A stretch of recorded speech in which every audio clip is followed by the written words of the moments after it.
हम कौन हैं? आखिर हम आए कहाँ से हैं? ये कुछ ऐसे सवाल हैं ना जो हजारों सालों से इंसान को परेशान करते आए हैं। तो चलिए, आज इस गुत्थी को सुलझाने के लिए समय में थोड़ा पीछे चलते हैं और इन सवालों के जवाब ढूंढते हैं। अच्छा, एक बात तो हम सब ने कहीं ना कहीं सुनी ही है कि हमारे पूर्वज बंदर थे, है ना?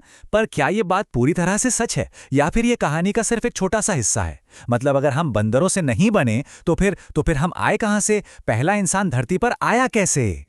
देखिए, इस पूरी पहेली को सुलझाने के लिए ना सबसे पहले हमें उस सबसे बड़ी गलतफहमी को दिमाग से निकालना होगा जो शायद हम सबके मन में बैठी हुई है। बात दरअसल ये है कि चार्ल्स डार्विन ने कभी ये कहा ही नहीं कि इंसान बंदर से बना है। उन्होंने तो बस ये समझाने की कोशिश की थी कि शायद बहुत बहुत पहले इंसान और बंदरों के पूर्वज एक ही थे। पर लोगों ने बात का कुछ और ही मतलब निकाल लिया और बस ये कहानी दुनिया भर में फैल गई। तो फिर असली जवाब क्या है?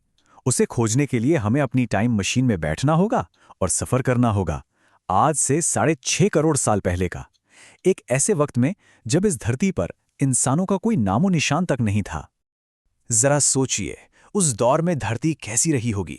चारों तरफ डायनासोर जैसे बड़े बड़े विशालकाय जीव घूम रहे हैं।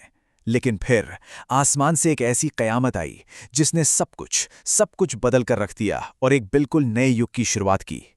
हुआ ये कि एक बहुत बड़ी चट्टान, मतलब एक एस्ट्रॉयड, अंतरिक्ष से सीधा आकर धरती से टकरा गया। और ये टक्कर इतनी जबरदस्त थी मानो लाखों परमाणु बम एक साथ फट गए हों। बस एक ही झटके में धरती की 75% जिंदगी खत्म हो गई। इसमें डायनासोर का वो 15 करोड़ साल पुराना राज भी शामिल था। सब खत्म। इस महाविनाश के बाद धरती पर मानो एक लंबी काली रात छा गई जो सालों तक चली। लेकिन उस घने अंधेरे में भी जमीन के नीचे बिलों में छिपकर कुछ बहुत छोटे छोटे कमजोर से जीव किसी तरह जिंदा बच गए थे। वो ना तो ताकतवर थे, ना ही चालाक, बस उनमें जीने की एक जिद थी। और जानते हैं, राख और अंधेरे के उस दौर में इन्हीं छोटे छोटे जीवों ने सरवाइव करने का, यानी जिंदा रहने का रास्ता निकाल ही लिया। और फिर जैसे ही धरती ने धीरे धीरे खुद को संभाला, एक नए युग की शुरुआत हुई, स्तनधारियों का युग, यानी the age of mammals.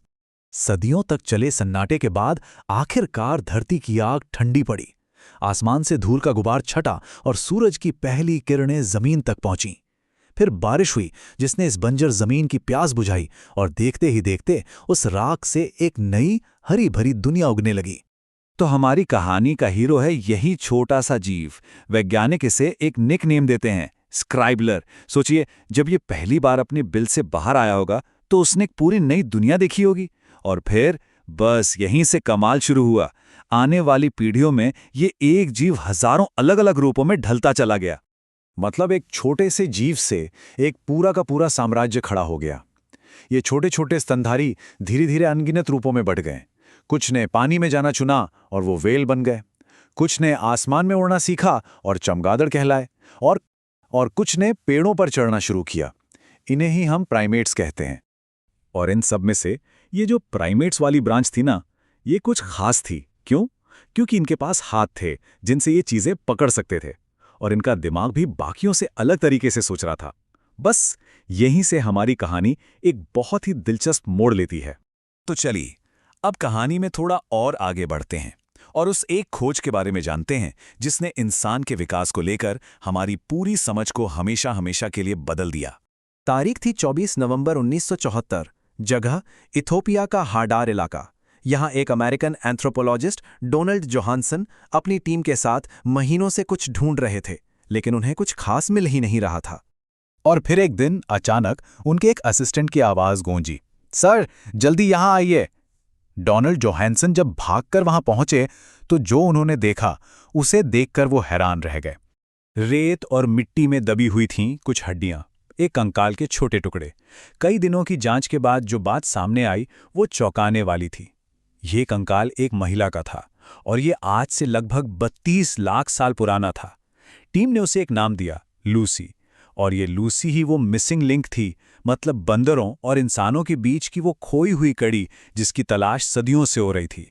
Lucy की बनावट ही सबसे हैरान करने वाली थी। देखिए, उसके कूल्हे और पैरों की हड्डियों से साफ पता चलता था कि वो हम इंसानों की तरह 2 पैरों पर सीधी चलती थी। लेकिन उसके हाथ लंबे थे और उंगलियां मुड़ी हुई थीं, बिल्कुल वैसे ही जैसे पेड़ों पर चढ़ने वाले बंदरों की होती हैं। मतलब वो ना तो पूरी तरह से बंदर थी और ना ही पूरी तरह से इंसान, वो दोनों के बीच की एक कड़ी थी। तो लूसी की इस खोज ने हमें हमारे असली फैमिली ट्री, हमारे वंश वृक्ष को समझने में एक नई दिशा दी।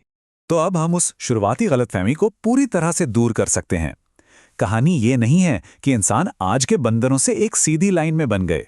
नहीं, हकीकत यह है कि इंसान और आज के बंदरों, जैसे कि चिंपैंजी, इन दोनों के पूर्वज एक ही थे, जिनसे लाखों साल पहले हमारी और उनकी राहें अलग हो गईं। मतलब हमारा विकास कोई सीधी सड़क नहीं है, बल्कि ये एक बहुत बड़े उलझे हुए फैमिली ट्री जैसा है। इसकी कई शाखाएं थीं, कुछ आगे चलकर खत्म हो गईं और कुछ बढ़ती रहीं। लूसी उसी पेड़ की एक बहुत बहुत जरूरी शाखा थी। और फिर लूसी की प्रजाति से ही आगे चलकर होमो हैबिलस का जन्म हुआ, जिन्हें औजार बनाने वाला इंसान भी कहते हैं। और इस सफर में लाखों साल और लगे, जिसके बाद आज से लगभग 3 लाख साल पहले हम आए, यानी होमो सेपियंस, समझदार इंसान। तो इस जासूसी कहानी में हमने अपने दूर के पूर्वज को तो ढूंढ निकाला, लेकिन एक सवाल अभी भी बाकी है। आखिर वो कौन सी एक चिंगारी थी जिसने हमें सोचने, समझने, समाज बनाने और इस पूरी धरती पर राज करने की काबिलियत दी? ये एक ऐसा सवाल है जो हमारी कहानी के अगले चैप्टर की शुरुआत करता है।